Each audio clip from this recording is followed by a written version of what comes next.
Welcome to our channel, ladies and gentlemen. I'm Fred Achando. In case you are watching this channel for the first time, please subscribe to the channel, click the notification bell and like our videos. I'm sorry, I lost my voice supporting France, so you'll bear with the coarse sound. There is a problem in the Ruto administration. And this problem is coming from none other than his deputy president. When Mr. President flew out of the country, he left the leadership in the hands of Mr. Rigathi Gachagua. Na nimemwambia gavana wa Nairobi tutakaa chini na yeye kwa sababu sisi ndio tulimchagua. Mimi ndio niliketisha Wakikuyu pale Nairobi nikamwambia wamchague. Na nimemuita tukae chini na yeye. Mambo yoyote ambaye anaamua ambaye anaweza haribu biashara katika Nairobi, kwanza tuongee tukubaliane. Hatutaki speed mingi sana, twende pole pole. Si ndio? Hiyo maneno ati ya kutoa matatu nini, hiyo maneno haiwezekani. Sitaki tuanze kusumbua wafanyabiashara. Na mimi nampongeza governor wetu Susan Keheka. Pale Nakuru watu wetu walikuwa wamefukuzwa na ile mtu ya Azimio alikuwa anaitwa Kenyanjui. Akawapeleka msituni. Mimi nikaenda Nakuru nikaambia nyinyi ndio mtaamua. Huyu gavana alipeleka nyinyi msituni, mfukuze yeye kama gavana, mpeleke yeye msituni, nyinyi mtoke msituni mrudi town. Si ndio watu wa Nakuru walifanya? Si ndio walifanya? Na huyu msichana wetu Susan Keheka tunapongeza yeye kwa kuchunga wafanyabiashara. Anatatizwa kupelekwa kotini wapi tunamwambia angangane. Dakendelio guoya. Na nitokuwa ana Sakaja ni kijana mzuri, ni governor, nitamketisha chini. Tutakubaliana vile wafanyabiashara watakaa Nairobi bila kusubuana sana. Mungetaka nimketishe chini? Tukubaliana na yeye, tulimsaidia na vile tulimsaidia tutaketi chini na yeye tukubaliane vile tutakaa. This is not the first time. Our deputy president likes taking political mileage. Last time after the voting of our leaders into the East African Legislative Assembly, he took mileage and said that is the one who rallied support, so that he claimed that is the one who rallied support for Kanini Kega to be elected into that seat. And if you look at our deputy president, he is on a charm offensive to ensure that he's uniting Mount Kenya around him. And this is the reason why he keeps on claiming that is the one who almost ensured that all the leaders in Kenya Kwanza ascended to power. But there's a problem with these statements, because the last time I checked, they promised independence of institutions and departments. I do not understand why a deputy president should order a governor of the capital city of a nation, because there is a proper plan. Mr. Sakaja wanted to decongest CBD, and he announced that he was talking to the Matatu Owners Association so that they could look into ways of giving alternative parking away from the CBD. And the vehicles that are affected are not only coming from Mount Kenya. But Rigathi Gachagua is saying that since they voted for Sakaja should not rush. Anasema hiyo speed anaenda sio vizuri sana. And he's saying that he's going to sit down with Gachagua so that they're going to sit down with Sakaja so that they can talk about this issue of removing vehicles from the CBD. Now the question that is really begging is, what about the vehicles that are flying western route? Those that are going to Kisumu, Bungoma, nani atawatetea? Because it seems like Rigathi Gachagua is now a deputy president of the Kikuyu nation. Last time he said that watu wa magazeti wanapenda kuandika ya kwamba walipewa vio vingi. And he was saying that they have no apologies for that since they voted overwhelmingly for William Samoei Ruto. And he says that they should get a lion's share of the cabinets and principal secretaries. We have over 42 tribes in Kenya. So if the deputy president is going to fight for the Mount Kenya people, who's going to fight for the rest of us? In his statements, he's saying that even in Nakuru, ule mtu wa Azimio aliondoa watu kwa CBD, and is the one who went and talked to Susan Kihika, and now normalcy has been restored. I think Mr. Rigathi Gachagua should put campaigns behind him. I understand that in the last campaigns they complained about Uhuru Kenyatta, and it's the one who led this onslaught that after electing Uhuru Kenyatta, Uhuru neglected them and went away with Raila Amolo Odinga. So Rigathi Gachagua is trying to juxtapose himself from the former president, and he wants to manifest himself as a leader who cares for their people.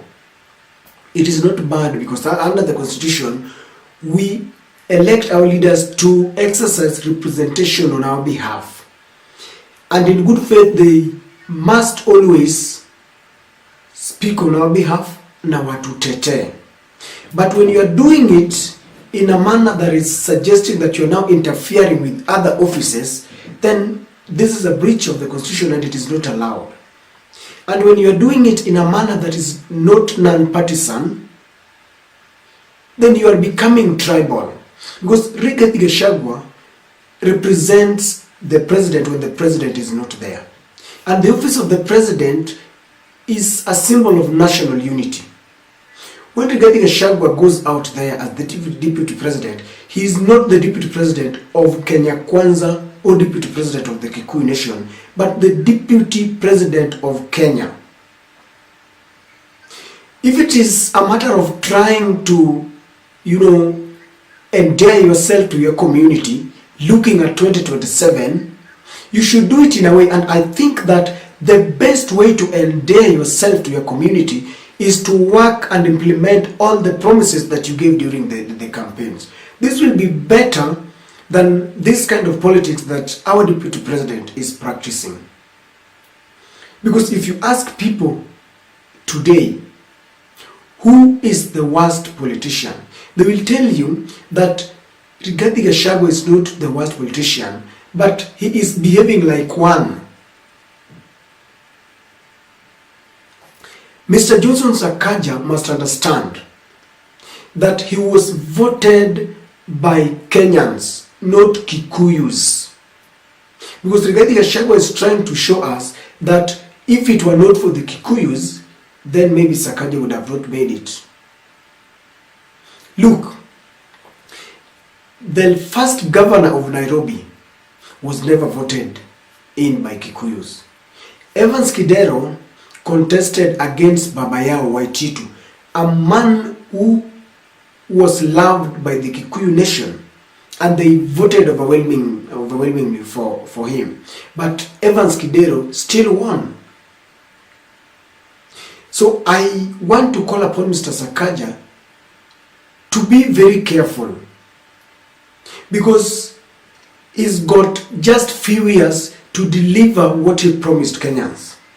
Number one, he should not get into this kind of intimidations, because when history is written after 5 years and he will be going out there to look for re-election, Rigathi will not be part of the history.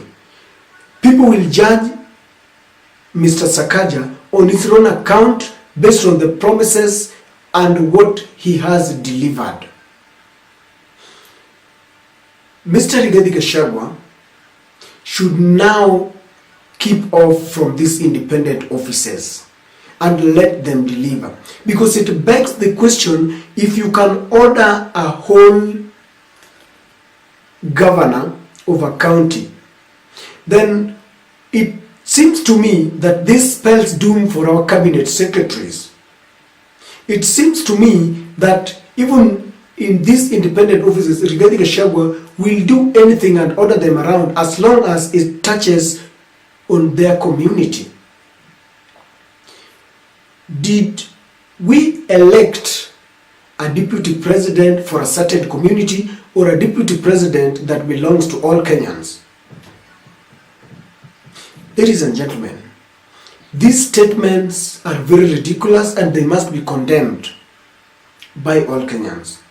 And if there is someone who is going to wreck the Kenya Kwanza boat from within, it is our deputy president. And sometimes I even feel that our leaders should go for some short orientation for a few days, so that they understand that once they've been elected into office, they should stop campaigning, and they should understand that they are now representing all Kenyans. The office of the deputy president is a very sensitive one, because should anything happen to the president, then automatically the deputy president will take over for, is it 90 days as we prepare for elections. But I'm afraid that if our president in waiting, because Rigathi Gachagua believes that after Ruto has done his 2 terms, he will be the president. If this is the kind of character that is manifesting when he's still just a deputy president, how will it be if at all he ascends to power as a president? Because it seems to me that he's still obsessed by 2 things. That the fact that it is like he never imagined he could be a deputy president. And number 2, he still believes that he is serving the Kikuyu nation. Why can't someone just wake up our deputy president and show him that he is the deputy president of the whole nation? We are waiting to see what Mr. Sakaja is going to do, because this is now in public limelight. Is he going to bow down to pressure? Is he going to allow the vehicles that are flying the Mount Kenya route to remain in the CBD and remove all the other vehicles? Because if he does this, then it's also going to prove that he's becoming very partisan in his operations, which he promised he would not do. So, when the president comes back, I think he should call his deputy to order. Just like the last time when the deputy president ordered all those who had been evacuated from Mount Forest to go back, stay there, and cultivate it. And when the president came back, he overturned those orders. Let him come back and have a meeting with his deputy president, because the government is still picking up, the roots of their leadership. They're just a few months into operation. They need not to get into sideshows. William Ruto seems to have realized that politicking alone will not work, but his deputy is still politicking a lot. Let him come back and call his deputy to order. Otherwise, one person who is going to make sure that the Ruto administration is a one-term administration is Rigathi Gachagua, if something is not done imperatively. Ladies and gentlemen, what do you think? That is my take.